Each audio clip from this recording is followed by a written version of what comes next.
Have you ever considered that the way you're working on your comic is the reason why your progress is stalling?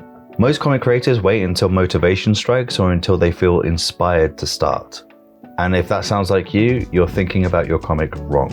Because motivation doesn't last long enough, and inspiration can go from an energy source to toxic really quickly. And in this video, we're going to tackle both of those things so that you can create your comic consistently and have fun in the process. If you're new, I'm John, a comic creator from the UK, and you're a comic creator who just wants to get their comic finished. And I love helping other comic creators do that, which is exactly what this channel was for, so don't forget to subscribe. Now, let's talk about motivation. Think about motivation as a vehicle that moves you towards finishing your comic. It's actually pretty good at getting you moving and getting you moving fast, but it has a major flaw to it. It only runs at certain times. It's like having a car that only runs when it's sunny. When you're feeling tired or anxious or stressed, your engine stalls and so does your progress. That's often why many comics don't progress in a smooth line and you tend to stutter and stop and start all the time. And it's because you're relying on this weird car to move you forwards, which will only happen when the conditions are right. So we need to replace motivation with a system that works regardless of the conditions and regardless of how we're feeling. I like systems because they're not reliant on your energy levels or how motivated you're feeling. And the system we're going to use today is a matching system. This is where we match our energy to our cognitive load. Don't worry, I'll explain exactly how this works, and as soon as I do, it will completely change the way that you work on your comic. So, I've split comic creation into 5 stages. Each stage requires something different from your brain, and each of you will find some stages harder than the others. This depends on how you think, what your expectations are, and what your skill level is. So yours will look different and unique to you. That's what makes this great, because it's 100% adaptable to you as an individual creator. So we've got thumbnails and letters, pencils, inks, flats, and colors. I recommend you copy this down so you have a clear visual of what your system is going to look like. Or click the link in the video description and download the version I'm using for this video for free. On the right hand side of this, we're going to rank each of these stages based on its cognitive load. This basically means how much mental energy each of these take up for you. In other words, which one of these stages do you find relatively easy and which one fills you with the fury of 1,000 suns? This is mine. I like thumbnails. Pencils can be quite challenging depending on the page. Inking is relatively easy. Flatting is pretty low effort, and color is my white whale. Yours might look similar, it will probably look different. There's no right or wrong here. But once you've got this in place, you've got the beginnings of a system that can work with you rather than against you. And if you want to join a supportive group that is accountable to each other, or you have questions about your system or your comic, then I do a Patreon live stream every month exactly for that. Or if you want a more personalized experience, I offer one-to-one mentorships as well. Those spaces are limited though, so if that feels like something that could help you, then click the link in the description. So, how do you implement your system into your workflow? Well, let's say that you're buzzing and you're full of energy. Don't waste that energy on a stage that doesn't require much, and instead focus on the more challenging part of your comic.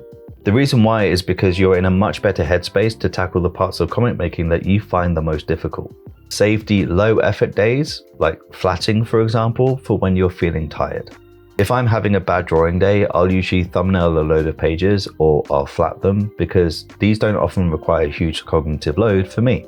And to be clear, I'm not suggesting that thumbnails and flatting are easy or not important. I'm saying that we all have our own personal strengths and weaknesses, or at least we have parts of the comic process that we enjoy a lot and parts of the comic process that we don't enjoy as much. Now, you might have noticed a little bit of a problem with this system, in that it doesn't really work if you work linearly. Usually you'll thumbnail, pencil, ink, flat, and color a page in that order and then start the next one. That means if you're having a low energy day, you might not have any inks to flat or any pencils to ink. So this is where and why you change your workflow. 1. Don't work linearly. Thumbnail multiple pages in advance and jump between them based on your energy levels. That way you always have a stage of the comic making process available to you.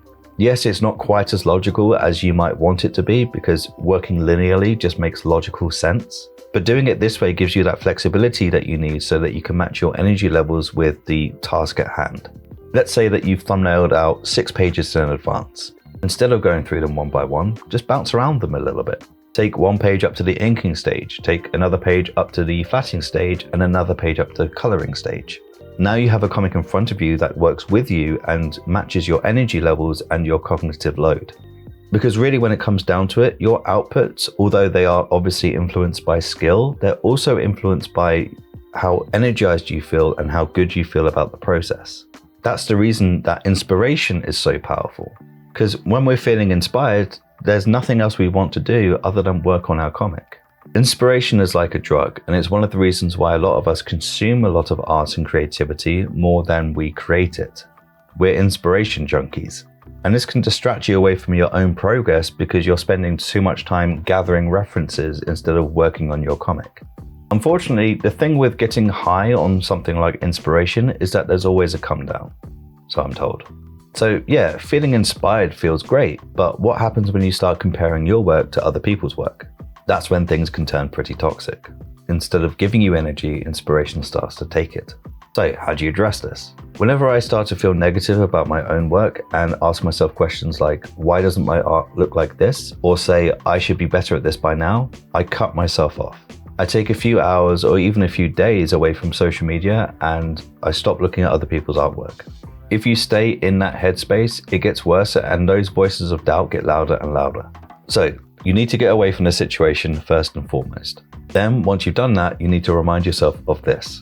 Your skills and your comic output are not permanent representations of you as an artist, and what you are able to produce today will always be good enough.